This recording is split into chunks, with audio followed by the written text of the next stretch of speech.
Welcome back to another episode of the Coaster101 podcast. I'm Andrew Stillwell, joined this week by John Stevenson, who's coming to us live from Tennessee. John, how's it going? It's going great. Thanks for having me back again.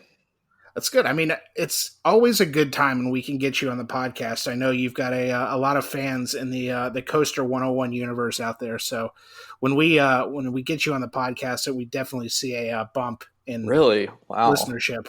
I haven't looked at the stats. I just made that up, but it sounds good, right? I will take that and run with it. So I very much appreciate it. All good. So first up, we've actually got a listener question, and it came in through Reddit of all places, and it's from Sammy, who is in Finland. And before you stop me, yes, we have people who read our website and listen to our podcast in Finland, which is very cool to me personally. Yeah. But Sammy wants to know what our favorite nighttime rides are. And John, I'll start with you. What's your favorite nighttime ride? So that's a tough one. But because I am from Tennessee, I'll have to give it to Lightning Rod at Dollywood. Once the train crests that hill, you are in total, complete darkness unless you have the moon, a little bit of moonlight will give you a little bit of vision, but other than that, I mean, it is just complete darkness. You cannot see the hand if you stick it in front of your face. I mean, it's absolute insanity. And I always tell people, keep your mouth closed because the bugs cannot see you and you cannot see them. So helpful tip there. But yeah, absolutely Lightning Rod, followed by honorable mention Beast at Kings Island. Gotcha. Yeah, I'm also going to go with a little bit of a homer pick here, and it's just because it's one of those rides I've had that is just a life-changing experience. A night ride on Fury 325, specifically in the front row. And for those who've ridden Fury, and I know I talk about it, I feel like every episode on this podcast, you can hit like the Fury buzzer, and it's a mark or whatever.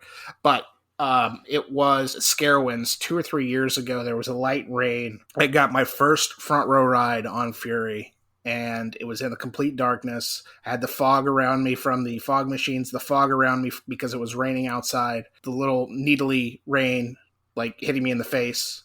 It was just insane, and it was so good. And like you said, I don't think it's as complete darkness as the woods on Lightning Rod or, even the Beast for that matter, but there's not a whole lot of light on that side of the park, especially during Carowinds.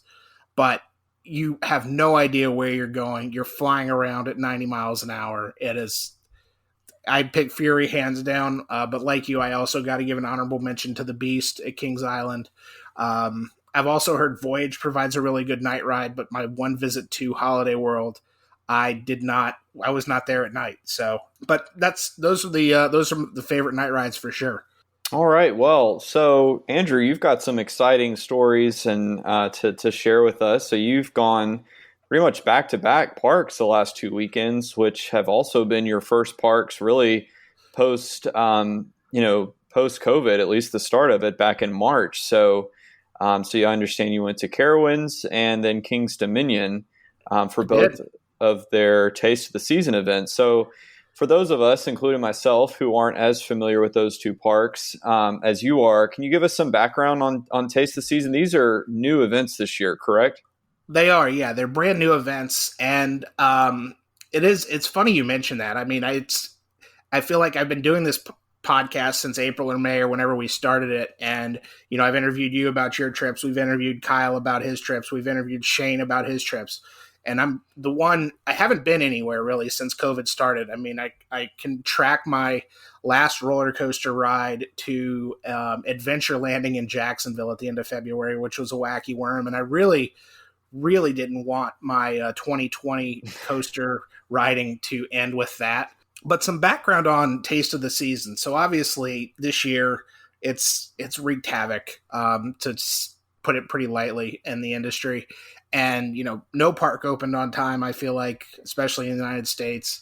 And even as late as August, it kept being pushed back and kind of kicking the can down the road a little bit. And then in August, both Carowinds and Kings Dominion, along with Valley Fair and California's Great America, they all announced that due to one reason or another, they would not be opening in 2020 at all. Then they were just going to open again in 2021. Hopefully, the world was in a different place at that point.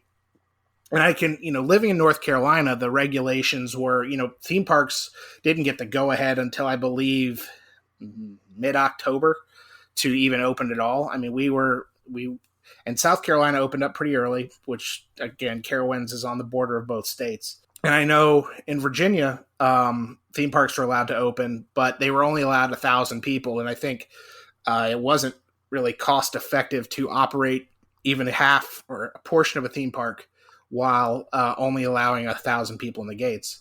So, throughout this whole ever-changing COVID process, the guidelines were updated, partial reopenings. And so it was mid to late October that Carowinds announced Taste of the Season. And it might have actually been early November now that I think about it. It's right around that time of Halloween, and time is a flat circle this year anyway. It's fine. And that was after there was a lot of speculation online that Carowinds would have a holiday event. And then Kings Dominion did the same thing. They announced their event November 1, and it would open literally just weeks later. But both these events, they're designed as outdoor tasting events, food tasting, not too dissimilar to what Knott's Berry Farm has been doing out in California. But there would be some rides. There would be some live entertainment. It's truly a taste, and I think I put this in the Carowinds article. It's a taste of the holiday season for sure, but, especially for the parks in North Carolina, South Carolina, and Virginia, it was a taste of the actual theme park season. So, not everything was open. There was a select number of rides, but you got to have the holiday themed food, the entertainment, the decor. It's, like I said, it was very exciting to get back into a park to begin with. Yeah, and that's kind of one of my questions. You had been obviously without a theme park trip for quite some time. I mean, I remember when Dollywood was the first park that I went to once the parks reopened back in June, and it's almost kind of surreal because none of us really knew when parks would reopen. I mean, there's a little bit of anxiety about, just given that the pandemic is ongoing and, there are new protocols, and it's a very different experience. So what was it like for you being back in Carowinds and then Kings Dominion? I think surreal is a good word. Obviously, I've been to both those parks, countless times. I feel like Carowinds, especially more so because it's 2 hours away. But it was surreal in the best way possible. It felt really good to kind of not necessarily quote come home, but it felt good after. The last real park I visited was Disney the week after the Super Bowl in February. So that's the first week of February, and to go a solid 10 months without any theme park trip at all, I was starting to get the shakes. I was just I've got to get back out there. But obviously I didn't want to go anywhere and travel, just like you said, due to the risks of COVID and the ongoing risk.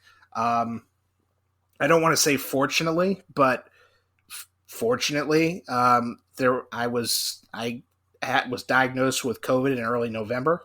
And it was a fairly mild case, so very thankful for that. But it allowed me a little bit of peace of mind to kind of travel and get back out there. I mean, I had only interacted with a handful of people in person since March, and it was good to it was good to be back. That's the best way for me to put it.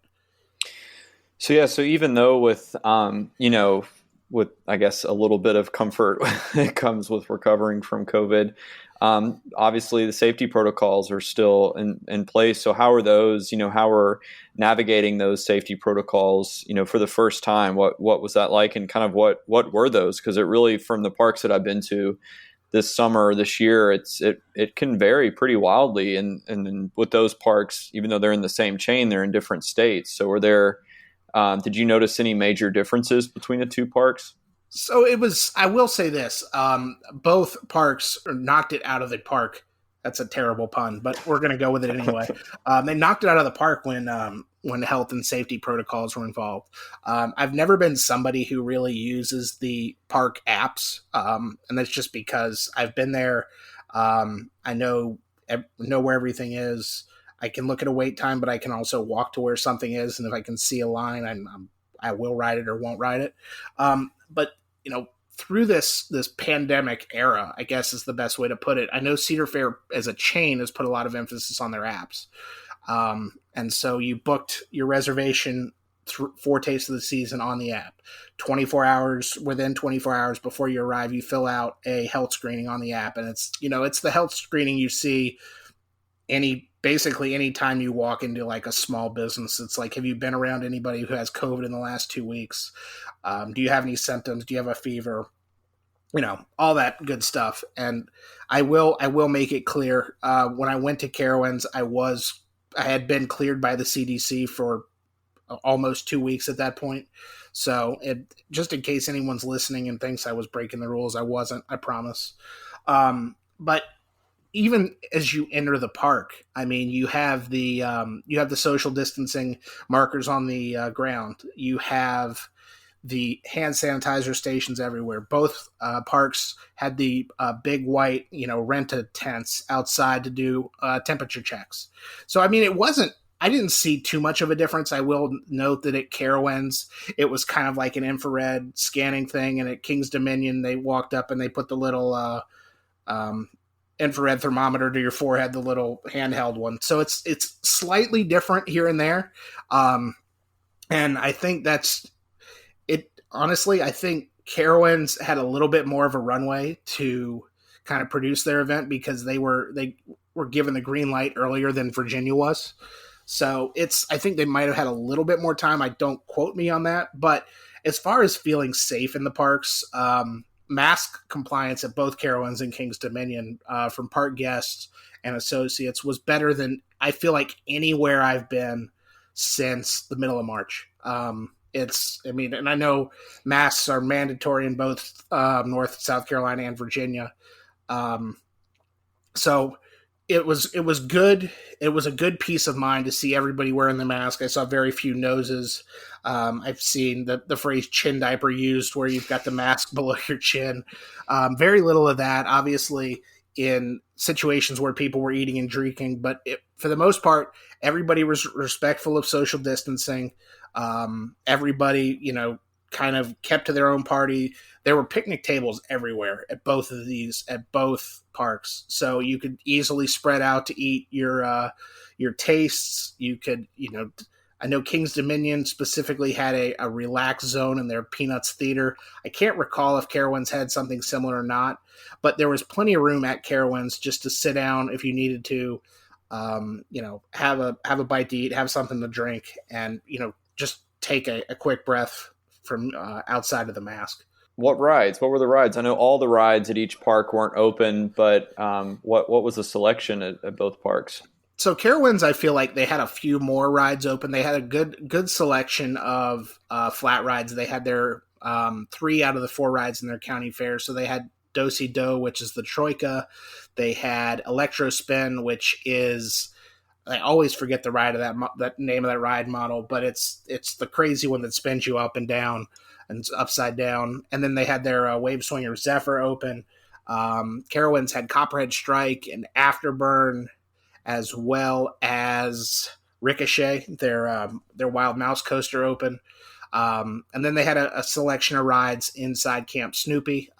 Neither of the roller coasters in Camp Snoopy were open, but a lot of their flat rides were. The big ones, Intimidator, Fury, etc., were not open, but that's, based on manufacturers' recommended temperatures, and you don't want to advertise something and then have a freak North Carolina winter in November, which can happen here. I've seen snow in literally like 9 months out of the year. It's ridiculous.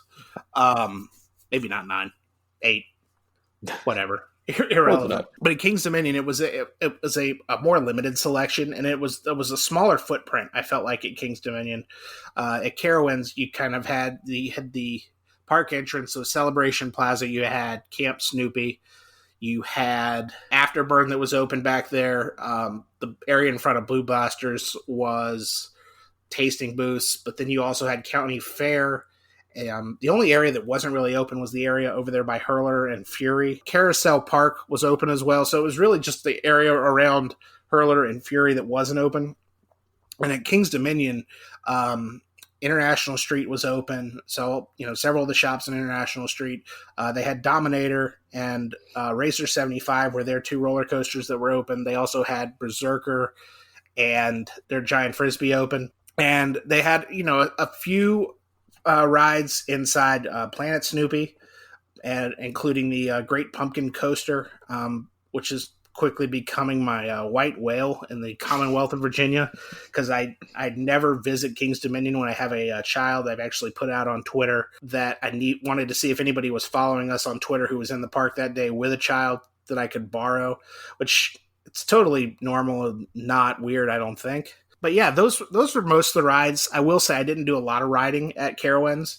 I didn't do any riding at Carowinds. I was with my girlfriend. She's not the world's biggest ride person.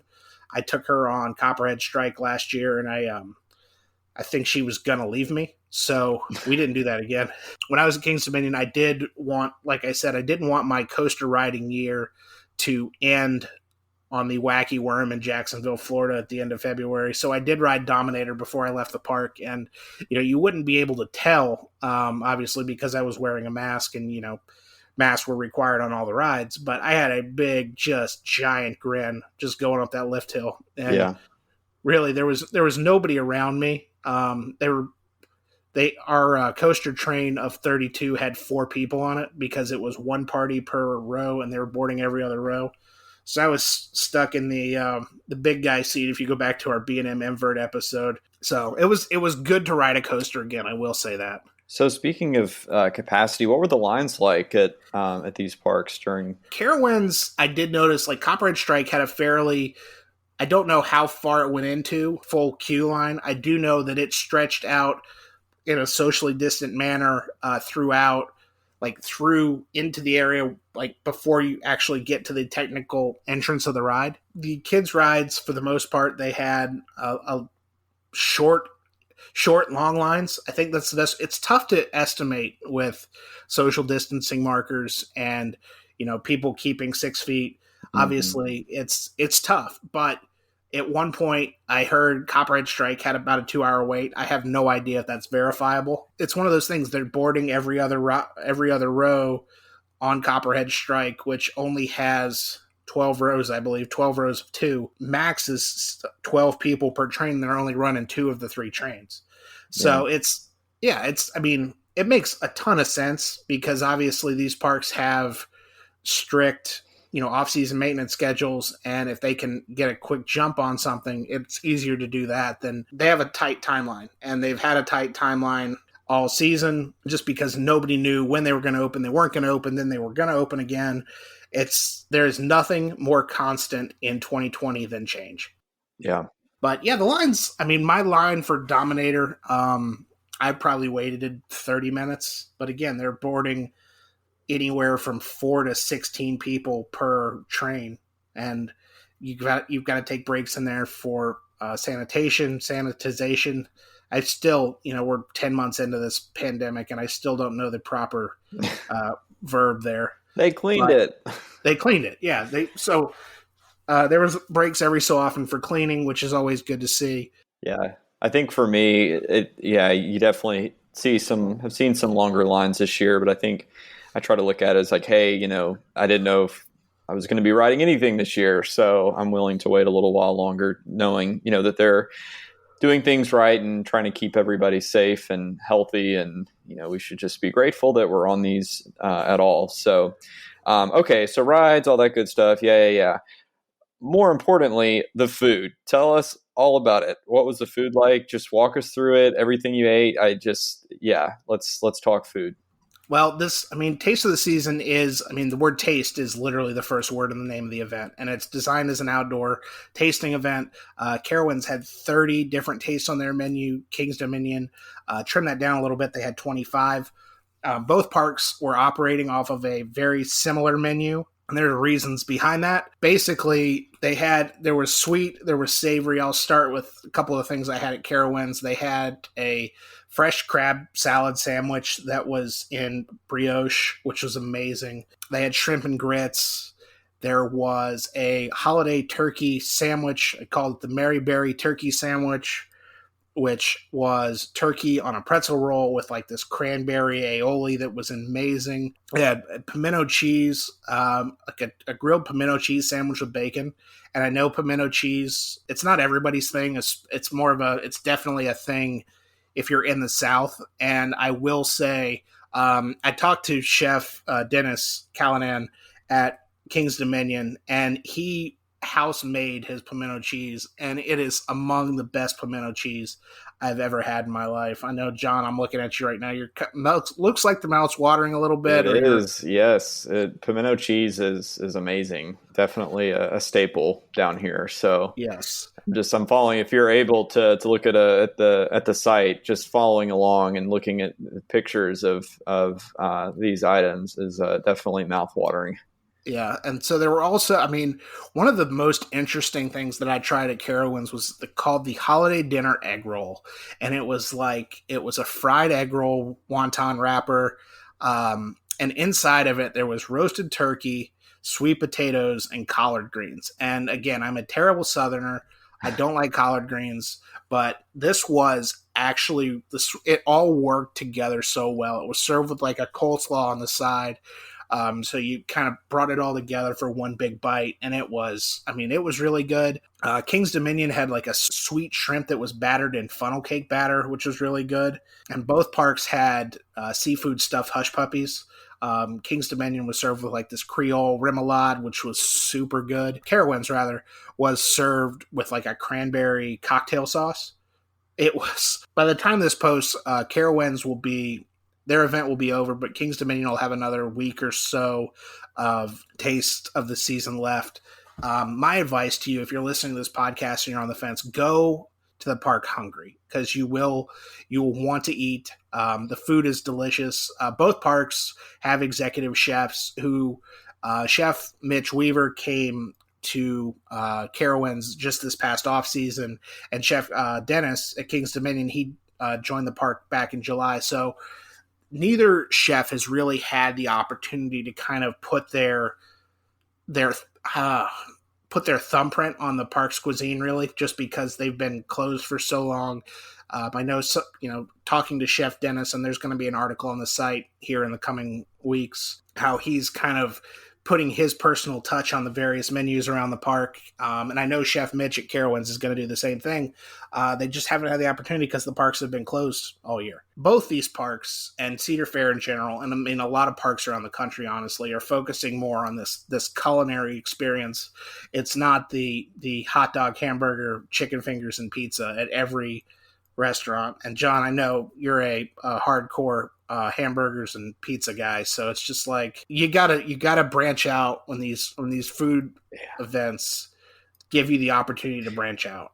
Yeah, well, it's funny because one of the first park food festivals that I went to was actually Taste the Carolinas a few years ago at Carowinds. And what I like about this, and it seems like this is the case at most parks now, when they have these food festivals, they are taste. So for me, I'm a very indecisive eater. So one of the worst case scenarios for me is to go to a thing like this where there's so many different options and they don't have kind of those smaller sizes, so you can sample a lot. So I really like that because I still, just the Taste of the Carolinas, I still think back to some of the food that was served there. So they've really, and some of the best food that I've had this year or at the past few years has been from Cedar Fair Parks. So I was thinking of the chicken and waffles that I had at Kings Island this summer, and it's, they really have stepped their game up. So this is I'll have to get to this hopefully next year if they do it again. Hopefully it'll be a little bit larger in scale, meaning that we're able to return to somewhat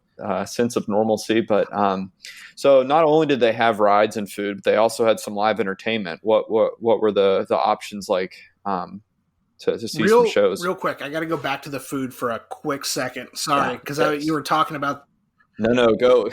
We can always go back You to were the talking food. Let's about go. the taste, and it came to mind. The both parks had what they called a Southern poutine, which was sweet potato fries, cheese curds, ham, brown butter, sage gravy, and green onions. And I'm not kidding.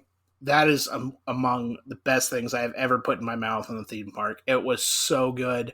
I would go back to Taste of the Season just for another plate of that. It was so good. So maybe what you're saying is that should be a permanent menu item. I know there are people from both these parks who listen to this podcast, and I'm hoping that I can hopefully get the ear of somebody, so we can have the Southern Poutine year round Yes. at both of these parks. Yes. Not just one of them, at both of them would If be great.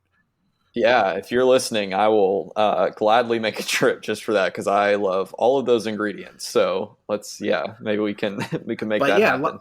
live Hopefully. entertainment to get back on track here. Sorry to take you out of the poutine fantasy, John. But live entertainment at both parks was actually really good. I know both parks had a variety of shows, and it's Christmas music presented in different ways. Obviously, Carowinds had this they were called the Gingerbread Drummers that were kind of like an oompa band a little bit, but they played. They had several different vocal groups that were really good, and it's people, and I've recognized people because I go to these parks a bunch. It's people who have performed in the past, and as I said at the top of the podcast, I mean, this year has not been kind to this industry. So having the chance to see these people perform and have them perform is definitely it's definitely a welcome thing. And Carowinds, obviously, they play into that, where the Carolinas come together is their tagline. And so there's bluegrass and there's country picking on music with every time I walk up, there's a bluegrass band at Carowinds every winter for Winterfest, and I don't think it was the Yeah. same bluegrass musicians, but every time I walk up on the bluegrass show and I happen to catch it in progress, they're always playing "Grandma Got Run Over by a Reindeer," like without fail, and it's a really really fun rendition of that song.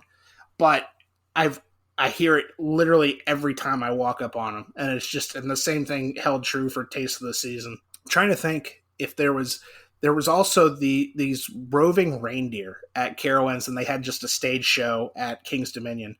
They were kind of doing interactive games, but kind of socially distanced with the crowd, and the it was all very very well done entertainment. And again, given the short time frame, I know some of these shows take months, weeks and months to audition and perform, and it was so good to see.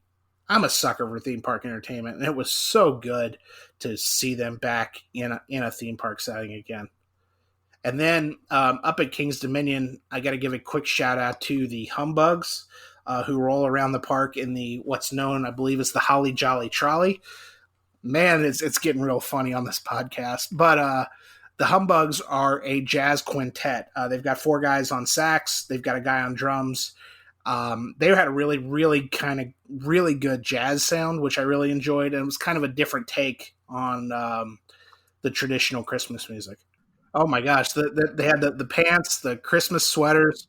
I mean, the guy on the drums even had his mask on. So again, the most 2020 thing ever. I take that back. The most 2020 thing ever. There was a group at King's Dominion. I believe it was the Tinsel Tones, and it was four or five vocalists and a beatboxer.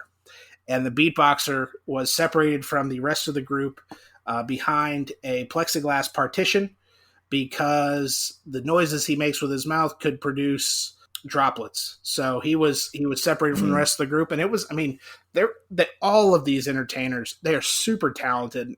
And people talk a lot about Disney parks and even the Busch parks having like great entertainment. That's another area that Cedar Fair has just really really stepped up in recent years, and it was super enjoyable. Obviously, I happened upon a show, you'd seek it out. I mean, some had just standing areas, some places had seats. There was a group at Carowinds who performed on the carousel, which is actually really cool. Yeah, I saw that. I think that's one of the things that's been really interesting. I think the innovations, how the parks have innovated to adapt to the craziness that is this year, like show, that's such an interesting, I mean, I've never seen that before. And so just seeing all the ways that they've taken advantage of, the limitations and the challenges this year, it's good to see so much innovation coming from these events. And looks like Carowinds and Kings Dominion are definitely For sure. part of that. So how would this, I know you've been going to Carowinds forever, and how would you say the taste compares to Winterfest? What were some of the similarities, differences? So obviously, the last couple of years, both Carowinds and Kings Dominion have had a winter event. It's called Winterfest. It's this over-the-top, spectacular event. There's millions of lights, and it's the best way to put it. It's taste of the season, completely on steroids. But what I will say is, taste of the season is not Winterfest, and when I say that, it is not a negative in any stretch of the word.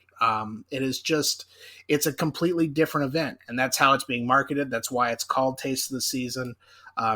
It's why, it's not called Winterfest. There's no Winterfest merch. There's no Winterfest uniforms. It is a completely independent event. Both events, or both Taste of the Season events, definitely have this more intimate feel to them. And I mean, obviously some of that is due to the limited capacities and the social distancing and the fact that not everybody's on top of each other trying to watch the Winterfest parade at Carowinds. Obviously it is it's a not calmer event. It's not the best way to put it. I feel like it's an intimate, smaller event. It's an event where, you go, you have a couple of bites of food, you watch some shows, you see some Christmas lights, maybe you take a spin on a ride or a roller coaster. It's not Winterfest. And again, it's not a bad thing, because these two events, they basically can live in a world where they're completely separate from each other. And obviously the people will draw comparisons to the two, because they both have Christmas lights, they both have live entertainment, they both, you can ride a roller coaster and then go see Jack Frost. But I feel like they're different enough where, especially given the constraints of this year, both Taste of the Season events, rather, are definitely some of the more enjoyable times I've had at both Carowinds and Kings Dominion. And this is coming from somebody who rode one ride between my two visits, which was the one ride on Dominator. And so I enjoyed it. It was great to be in a park again. It was great just to be there taking pictures. Obviously, it worked really well for me because I had like a 55-degree day at Carowinds and like a 60-degree day at Kings Dominion. So I'll take those late November, early December weather days any time of the week. Like I said, both these events kind of can live on their own. Like you said, the end goal is to get back to quote unquote whatever normal is these days. But right now, in a time where the parks didn't open all year, and to squeeze so much joy and excitement and energy and passion and delicious food and rides into just 12 days, and both parks were open for 12 days, which I love a good 12 days of Christmas tie-in. But it's certainly, it's got to be commended, honestly. What both of these parks pulled off in such a short time frame is amazing. And it's unreal, obviously, in the world we currently live in, where it was announced, hey, in August, we're shutting down the rest of the year. See you in March. See you in April. I mean, it's just, I mean, it was great. I know this is kind of like, I've gone way off course from the question comparing it to Winterfest, but like I said, they're two different events, but it doesn't make Taste of the Season any worse or lesser. It is just a completely different event.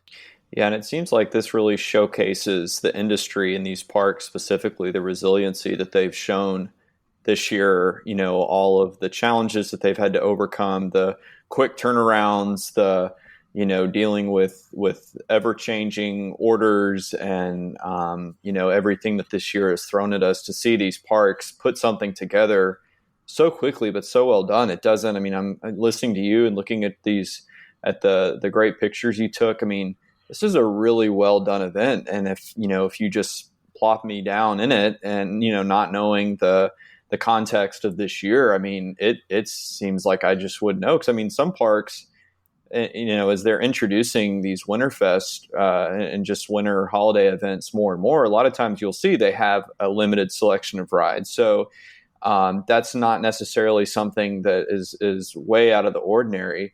But knowing how quickly these events came together is really amazing, and I think says a lot about the people who are behind the scenes who make these events happen, that they were able to put them together. And they seem like a really great way for people to kind of ease back into this world of going to theme parks and amusement parks, as like I said, hopefully next year we return to whatever this, or go to whatever this new normal is. So I think events like this, and maybe we'll see them in some capacity in the spring next year, that kind of give parks the opportunity, especially in these states where the restrictions have been more heavy-handed, give them the opportunity to kind of reintroduce themselves and kind of ease back in with these events and incorporating food and different types of entertainment. So I think these parks have really set a great example moving forward. So, well, thanks for sharing that with us. Anything else that we didn't get to talk about? Yeah, I think. I'm gonna use just a terrible pun. I mean, like you said, it was a great quote taste of the theme park season. It was good to be back in a park. It was good to take pictures. It felt the most normal. It was the most normal thing I've done in probably the last 6 months. And it was just, I just can't speak highly enough of the experiences I had at both of these parks. That's great. Well, yeah, like you said, you've got one more chance to go to Kings Dominion if you're listening to this. So yeah, if you're able, get down there or up there and check it out and eat some of the food for me, because I'm very very envious of everyone who's able to hop over there. So. Yeah, this will release on Monday the 21st. Kings Dominion is open the 22nd, 23rd, and then 26th and 27th. They open from 2 p.m. in the afternoon until 8 at night. So obviously it's a completely different park during the day. And then once the lights all turn on, it's truly a winter wonderland. That's exciting. Well, yeah, if you're able, go support these parks. I think that's another thing too, support the people who work there. And I think it's a great way to help the industry during this very challenging time. So, well, thanks for sharing that. And if you want to go to the website, you can check out both of these with some really incredible pictures of both events. So definitely check that out. And if you're listening, and don't want to go through the trouble of typing in coaster101.com and then clicking on something, we've always got our text number as well. So if you want to read about the trips, I wrote about 1,800 words on both visits, and I've been told by other people, the drunk riders, if you're listening, people do like to read articles. I'm sorry, but you can text Taste, CAROTASTE, or KD Taste, KD TASTE, to 419-742-2101. It'll populate a link. You'll be able to click right on it, get right into the article. Thanks to our friends at Ulimi for that. That does it for this week's episode of the Coaster 101 podcast. As always, be sure you're following us on social media wherever you consume it, Twitter, Facebook, Instagram. We're at Coaster 101. Be sure to like, rate, review, subscribe, wherever you get your podcast, and be sure to tell your friends and force them to listen on long car rides, because, the more people who listen to the show, the more people can find it, and the more great content we can continue to provide. If you got any questions, comments, concerns, feel free to email us at podcast@coaster101.com. Thank you to JM Music Design for our theme music, and we will talk to you all next time. See ya.